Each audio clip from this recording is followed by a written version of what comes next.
సురేష్ గారు ఉన్నారు వైఎస్ఆర్ కాంగ్రెస్ పార్టీ నుంచి. సురేష్ గారు నమస్తే అండి. నమస్తే బ్రహ్మనాయుడు గారు, మీకు మరియు ప్యానెల్లో ఉన్నటువంటి ప్రతి ఒక్కరికి కూడా నా నమస్కారాలు. సో 5 సంవత్సరాల్లో మంచి మరి కోట్ల మొక్కలు నాటే కార్యక్రమం తీసుకొచ్చారు. ఏడాదికి కోటి మొక్కలు నాటే కార్యక్రమాన్ని ఈ ప్రభుత్వం స్వీకారం చేస్తే, గతంలో మరి మీరు మీ పార్టీ అధికారంలో ఉన్నప్పుడు జగన్మోహన్ రెడ్డి గారు వస్తున్నారంటే చెట్లు నరికి మరీ కూడా ఆయనకి స్వాగతం చెప్పేవారు మీ పార్టీలో ఉన్నప్పుడు, మీ పార్టీ నాయకులు కానీ అప్పుడు ఉన్నటువంటి అక్కడ సిబ్బంది కానీ ఇప్పుడు చెట్లు నాటే కార్యక్రమానికి మేము శ్రీకారం చుడుతున్నాం అన్నారు. సో ఇది గ్లోబల్ వార్మింగ్ ప్రపంచానికి సవాల్గా మారింది. ఒక మాట బ్రహ్మనాయుడు గారు, హెలికాప్టర్లో వెళ్తుంటే కింద చెట్లు నరికేవాళ్ళు. సురేష్ గారు చక్కగా ఉంది సార్. మన విజయ్ కిరణ్ గారికి కూడా పాపం నిన్న కోనసీమ జిల్లాలో 1.5 కిలోమీటర్ మేర చెట్లు కొట్టారు. అది పాపం 2029 కన్నా కనపడతాదో లేదో తెలియదు. చంద్రబాబు నాయుడు గారి కోసం కాకుండా లేదా ఇంకూరు కోసం కొట్టారేమో, లేదా మళ్ళీ దాని మీద ఏమైనా సిబిఐ ఎంక్వైరీ చేసుకోవాల్సి వస్తుందేమో. అది ఎందుకు కొట్టారో మాకు ఇంతవరకు అర్థం కావడం లేదు. కోనసీమ జిల్లాలో 31వ తారీఖున మొన్న జరిగినటువంటి చంద్రబాబు నాయుడు గారి పర్యటన కన్నా ముందు 26వ తారీఖున 1.5 కిలోమీటర్ మేర చెట్లను నరికివేశారు. దానికి ఇప్పుడు విజయ్ కిరణ్ గారి దగ్గర అడిగితే అవునా కొట్టారని అడుగుతారేమో తప్ప అలాంటిది ఏమీ లేదు అని చెప్పేసి మాట్లాడతారో తెలిసిందే. రెండోది, చంద్రబాబు నాయుడు గారు గత ప్రభుత్వంలో చెట్లు నరికారు, కెమెరాలకు పోజులు ఇచ్చారు. మరి ఇప్పుడు ఆయన కెమెరాలు అనేటివి లేకుండా చెట్లు నాటారు, కెమెరాలు మైకులు లేకుండానే జనాలతో మాట్లాడారు. ఎలా ఉంటదంటే చంద్రబాబు నాయుడు గారి మాటలు దొంగే దొంగ నరిస్తే ఎలా ఉంటుందో ఆ రకంగా చంద్రబాబు నాయుడు గారి మాటలు ఉంటాయి. మరి పవన్ కళ్యాణ్ గారిని హ్యాట్సప్ చెప్పకుండా ఉండలేము అని చెప్పి ఆయన ఆకాశానికి ఎత్తేస్తున్నారు. ఆయనకి ఆకాశానికి ఎత్తి వీళ్ళ బుట్టలో పడేసుకున్నారు తెలుగుదేశం వాళ్ళు. ఆయన ఇప్పుడు చంద్రబాబు నాయుడు పోటీగా ఆయన పేరు చేసుకున్నారు. ఉండండి సురేష్ గారు, ఇప్పుడు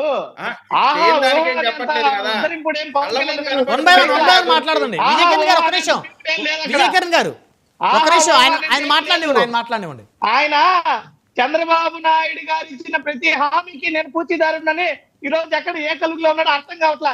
చంద్రబాబు నాయుడు గారు పక్కన తప్పి ఎక్కడ కనపడ్డాను అంటున్నాడు. ఆయన ఇచ్చిన హామీకి నేను పూర్తి నన్ను నిలదీయండి అన్నాడు. నిలదీద్దామంటే కూడా దొరకట్లా. ఆయన నిరుద్యోగులు 3,000 అందట్లేదు అడగదామని ఉన్నారు, ఉచిత బస్సు కనపడలేదు అడగదామని ఉంటున్నారు, నెలలో 1,500 మహిళలకు కనపడలేదు పవన్ కళ్యాణ్ గారిని అడగదాం అనుకుంటున్నారు, 20 లక్షల ఉద్యోగాలు పేపర్లకు చూపించేస్తున్నారు, ఉద్యోగాలు లేవు పవన్ కళ్యాణ్ గారు అడగదాం అనుకుంటే మీరేమంటే హ్యాట్సప్ అంటున్నారు. ఆయన లెగ్స్ అప్ చేశాడు. పవన్ కళ్యాణ్ గారు కాళ్ళే పైకి లేపేశారండి. ఇంకేముంది? ఏమీ లేదు. ఇవంతా మెహర్బానీ, మీరు అరచేతిలో వైకుంఠాన్ని చూపించారు, అయిపోయింది. ఇంకా శుభం కార్డు 2029 కోసం ఎదురు చూడండి. ఏమీ లేదు అక్కడ. మీరు గొప్పలు చెప్పుకునేంత సీన్ ఏమీ లేదు పవన్ కళ్యాణ్ గారికి కానీ చంద్రబాబు నాయుడు గారికి కానీ. ఈ రోజు ఏడాది కాలం అయిపోయింది, మొత్తం డొల్ అని అర్థం అయిపోయింది. ఈ రోజు మీరు చెట్ల గురించి, పర్యావరణం గురించి ఈ కథలన్నీ కూడా ప్రజలు చెవుల గతంలోనే జన్మభూమి, శ్రమదానము, నీరు చెట్టు అని చెప్పి కోట్లాది రూపాయల కుంభకోణాలకి పాల్పడినటువంటి చరిత్ర తెలుగుదేశం పార్టీది. ఈ రోజు వచ్చి కోటి మొక్కలు, ఒకే రోజు కోటి మొక్క తొట్లు, ఈ పర్యావరణాన్ని మేము గ్లోబల్ వార్మింగ్ ని కాపాడుతున్నాం. ఎవరికి కావాలి? మీరు అసలు ఇచ్చిన హామీలే మీరు గాలికి వదిలేస్తున్నారు. మీరు రోజు కోటికి మొక్కలు, గతంలో కెమెరా పోజులు, ఇవన్నీ ఊరికే ప్రజల దృష్టి మరల్చే టాక్టిక్స్ తప్ప వేరే ఒకటి కాదు. చంద్రబాబు నాయుడు గారు, పవన్ కళ్యాణ్ గారు రాష్ట్ర పాలనలో పూర్తిగా వైఫల్యం చెంది పెద్ద ఎత్తున ప్రజా వ్యతిరేకతను తీసుకొచ్చుకున్నారు. రోడ్లోకి వస్తే నిలదీసే పరిస్థితులు ఉన్నాయి కాబట్టి పవన్ కళ్యాణ్ గారు బయట రానంటున్నారు. చంద్రబాబు నాయుడు గారు ఉంటే అడపాదడపా ఆయన కలుస్తున్నారు వచ్చి. ఆయనకు ఆ ధైర్యం లేదు, ఇంక రాష్ట్రంలో తిరిగే ధైర్యం లేదు. చొక్కా బట్టి నిలదీస్తారు ఖచ్చితంగా, దాంట్లో ఎటువంటి అనుమానం లేదు. ఈ నంబర్లు నేనేదో సొంతగా చెప్పినవి కాదండి సురేష్ గారు. అయ్యా నంబర్లు నీరు చెట్టు మీద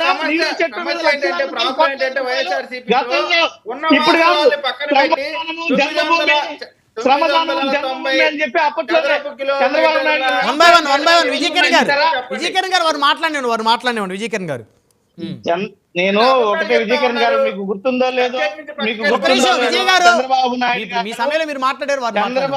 నాయుడు గారు వ్యవసాయం దండగన్న రోజుల్లో శ్రమదానం పేరిట, నీరు చెట్టు అనే పేరిట జన్మభూమి కమిటీల ద్వారా కోట్లాది రూపాయలను మీ పార్టీ క్యాడర్లకు దోచిపెట్టడానికి ఆ రకమైనటువంటి కార్యక్రమాలు తీసుకొచ్చి ప్రజా సొత్తుని ధారాళంగా మీలాంటి వాళ్ళకు అప్పచెప్పినటువంటి పరిస్థితి ప్రజలందరికీ తెలుసు. దీంట్లో ఎటువంటి అనుమానము లేదు. ఈ రోజు ఆయన కెమెరాలు పోజు లేకూడదని చెప్పి కెమెరాల ముందు వచ్చి మాట్లాడుతున్నాడు. మరి అది కెమెరా పోజో లేదంటే ఇంకో పోజో మాకు తెలియట్లా. ఆయన కెమెరా లేకుండా పోయి చెట్లు నట్టు ఎవరు వద్దన్నారు? ఎందుకు కెమెరాల ముందు మాట్లాడి కెమెరాల ముందే మాట్లాడుతున్నాడు, కెమెరాలు గతంలో మాట్లాడారు అని. ఇది హాస్యాస్పదం కదా? ఇది ఏదైనా చెప్పుకుంటే కూడా ఒక అర్థం ఉండాలి. ఒకరిని విమర్శించే ముందు మనం ఏం చేస్తున్నాం? మొన్న 26వ తారీఖున 1.5 కిలోమీటర్ల మేర చెట్లను నరికేశారు కోనసీమ, పచ్చని కోనసీమ జిల్లాలో. ఏమయ్యా మీకు కళ్ళు కనపడట్లా? మీకు అది తెలియట్లేదా? ఆయన సీఎం పర్యటన కోసం నరికామని అధికారులు చెప్తున్నారు. మరి వాళ్ళన్నింటినీ ఏం చేయాలి? పవన్ కళ్యాణ్ గారు గతంలో జగన్మోహన్ రెడ్డి గారి వల్ల చెట్లు నాశనం అవుతున్నాయన్నారు. ఇప్పుడు ఆయన నోట్లో మాట పెగలడం లేదు. ఆయన చూస్తున్నారు, లేదంటే బహుశా ఆయన ఆంధ్ర రాష్ట్ర పరిస్థితుల్ని గాలి వదిలేసారో అర్థం కావట్లా. అంటే ఆయనకు అవసరమైన మాటలే మాట్లాడతాడు ఆయన. ఆయన చెప్పిందే బాలవాకు బ్రహ్మవాకు, పవన్ వాకు బ్రహ్మవాకు అనుకోవాలా. అంతే ఆయన విధానము. పవన్ కళ్యాణ్ గారిదే అయిపోయింది రాష్ట్రంలో ట్రేడ్ అవుట్. ఆయన కథ ఇంకా ఈ శకంతో ముగిసిపోతాది. మరోసారి నమ్మేదానికి ఎవరు సిద్ధంగా లేరు.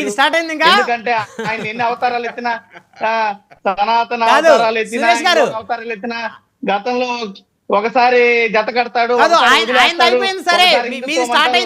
ఒకసారి ముస్లిం అంటాడు, ఒకసారి క్రిస్టియన్ అంటారు. అయిపోయింది ఇంకా చరిత్ర. పవన్ కళ్యాణ్ గారి చరిత్ర ఇంకా రాబోయే భవిష్యత్తులో పునరావృతం కాదు. ఆయన చరిత్ర సమాప్తం అయినటువంటి పరిస్థితి. రాబోయేటువంటి రోజుల్లో ప్రజలు గుర్తించారు ఇప్పుడు వరకు ఆయన నమ్మి ఎట్లా మోసపోయారో. చంద్రబాబు గారిని అసలు నమ్మనటువంటి పరిస్థితిలో ఈ రోజు పవన్ కళ్యాణ్ గారు నేను పూచి అని చెప్పి మరోసారి నెత్తిన పిడుగుతులు గుర్తించాడు. ఈ పవన్ కళ్యాణ్ గారు ప్రజలందరినీ వెన్నుపోటు పొడిచారు బాబు అని ఇప్పుడు నెత్తిన వరకు బాదుకుంటున్నారు. కాబట్టి ఇంకా పవన్ కళ్యాణ్ గారి సంగతి స్టోరీ. పబ్లిక్ అప్పుడే నెత్తి నోరు కొట్టేసుకున్నారని మీకు ఎట్లా అర్థమైంది సార్? సర్వే చేయించారా? సర్వే అవసరం లేదు సార్. ప్రభుత్వం వచ్చిన గణాంకాలు చాలు. ఎందుకంటే ప్రభుత్వం ఇప్పటి వరకు వాళ్ళు ఇచ్చిన సూపర్ 6 కానీ 143 హామీలు కానీ ఒక్కటంటే ఒకటి అమలు చేయలేదు. కాబట్టి అదే మాకు ప్రాతిపదిక. ఎందుకంటే వాళ్ళు పవన్ కళ్యాణ్ గారిని పక్కన పెట్టుకొని చెప్పింది అదే కదా, ఇవన్నీ మేము చేస్తాం, దానికి పవన్ కళ్యాణ్ గారు సాక్ష్యము. ఇప్పుడు అమలు కాలేదు, సంవత్సరం అయింది, అయిపోయింది. దానికి సర్వే ఏముంది? దానికి సర్వే ఏముంది సార్? ఏమన్నా సూపర్ 6 ఏమన్నా అమలు అయ్యాయా? కొన్ని 143 హామీలు ఉన్నాయి మేనిఫెస్టోలో, ఏమన్నా అమలు అయ్యాయా? ఏమన్నా ఉన్నాయా పవన్ కళ్యాణ్ గారు చెప్పుకోవడానికి? పవన్ కళ్యాణ్ గారు సాధించింది ఏమన్నా ఉందా? ఉద్ధరించింది ఏమన్నా ఉందా? పోనీ మనం మాట్లాడుకున్నాం జనరల్ గా, రాజకీయాలు పక్కన పెట్టి కాసేపు సామాన్య ఓటర్గా జగన్ గారు సాధించింది ఒక రోజు చెప్పండి. దానివల్ల జగన్మోహన్ రెడ్డి గారి వల్ల సంక్షేమాలు ఈ విధంగా కాకుండా నేరుగా ఇంటికి పంపించాం. 2.5 లక్షల కోట్ల రూపాయలు డైరెక్ట్ బెనిఫిట్ ట్రాన్స్ఫర్ ద్వారా లబ్ధిదారుడు ఖాతాలోకి వెళ్ళాయి. 1.5 కోటి కుటుంబాలకు లబ్ధి చేకూరింది. ఏడాదిలో జరిగింది చెప్పమంటారా? 45 లక్షల మంది రైతులకు రైతు భరోసా వచ్చింది. తల్లులకు అమ్మఒడి అబద్ధాలని చెప్పారు. మీకు మంచి జరిగితేనే ఓటేయమన్నారు, మంచి జరగలేదని ప్రజలు ఓటేయలేదు.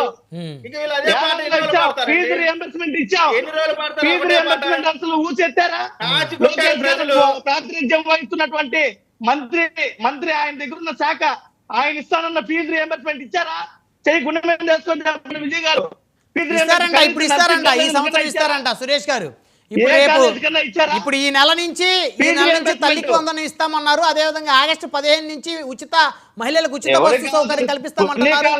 పుణ్యకాలం కాస్త సమాప్తం అయిపోయినాక ఆకలిగా ఉన్న వాడు అన్నం పెట్టాలి, కానీ ఆకలి తీరిపోయి గుంతలో పూడుకున్న వాడికి అన్నం పెడితే ఉపయోగం ఉండదు. పాపకాలం అయిపోయింది ఈరోజు. సురేష్ గారు సుజాత గారు, వీళ్ళు తల్లికి వందనం ఏదో అది వాళ్ళు స్టార్ట్ చేసింది 1 ఇయర్ వాళ్ళ గవర్నమెంట్ వచ్చిన తర్వాత కేవలం ఒకే ఒక్కరికి ఇచ్చారు. కేవలం ఒకే ఒక్కరికి ఇచ్చారు. 2,000 రూపాయలు వృద్ధులకు పెన్షన్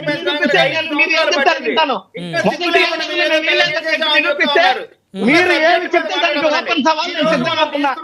రైతు భరోసా ఇచ్చాం, ఫీజు రియంబర్స్మెంట్ ఇచ్చాం, అమ్మఒడి ఇచ్చాం, అమ్మఒడి ఇచ్చాము, ఫీజు రియంబర్స్మెంట్ ఇచ్చాం, రైతు భరోసా సవాల్ ఓపెన్ సవాల్. మీరు ఏం చెప్తే సిద్ధంగా ఉన్నా. అసందర్భంగా ఇప్పుడు నేను బాబాయ్ గొడ్లపోటు గురించి మాట్లాడొచ్చా? ఇప్పుడు సబ్జెక్ట్ ఏంటి? అయ్యా ఇప్పుడు బాబాయ్ గొడ్లపోటు సబ్జెక్ట్ అదే మీరు హ్యాట్సప్ అంటే ఆ పవన్ కళ్యాణ్ గారు నెక్స్ట్ అయిపోయిందని చెప్పి గుర్తు సురేష్ గారు విజయ్ కిరణ్ గారు మళ్ళీ మాట్లాడదాం, దయచేసి ఆగండి. మనతోటి జనసేన పార్టీ నుంచి సుజాత గారు ఉన్నారు, జనసేన నాయకురాలు, ఆవిడతో మాట్లాడదాం. సుజాత గారు నమస్తే అండి. నమస్తే బ్రహ్మనాయుడు గారు. సో మొత్తానికి సంవత్సరానికి 1 కోటి మొక్కలు, 5 సంవత్సరాలు 5 కోట్ల మొక్కలు. ఏంటి మేడం, అంటే పర్యావరణాన్ని పరిరక్షించాలనేటువంటి కార్యక్రమం ఇది.